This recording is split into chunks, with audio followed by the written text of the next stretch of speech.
Would you recommend that other authors write in series? I know there's a lot of people out there who are, that's their advice for authors, is write in a series. And now you're talking about writing a single and kind of going in a new direction, which you probably needed your backlist, right, to get to the point where you are working with agent and all of those things. But what would you say as far as series go? Is that where the power is? I think that's the easiest way to get sales, definitely. I have friends that only do single books, which works better in some genres than others. Thriller would be one where it does work. Even like my rom-coms, I have two. I have another one coming out next year, and then I have two that were part of a series, but then I wrote a third in between there. And it's hard to do marketing when you're split in too many different directions. So I didn't want to start a series with this third rom-com that I wrote, but I also didn't want to have it just floating out there and not connected to anything, making it harder for me to promote.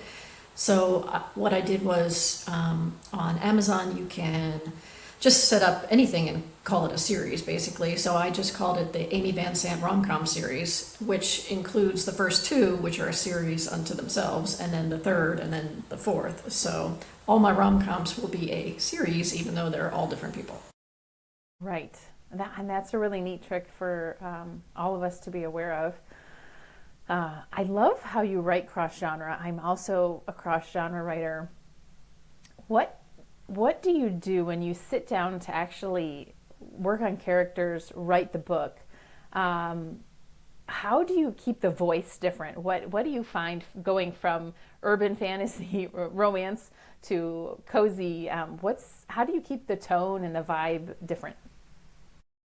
It's probably easier for me because I'm physically incapable of writing anything that doesn't have a sense of like humor to it, which I'm actually struggling a little bit with now because now that I'm doing working on this thriller, I want it to be a little more dark and gothic-y, but I'm still making jokes. So all my characters probably sound a little bit alike in that sense. They all have their own voices, of course, but it's sort of the thread that runs through everything that I just have to do, unfortunately.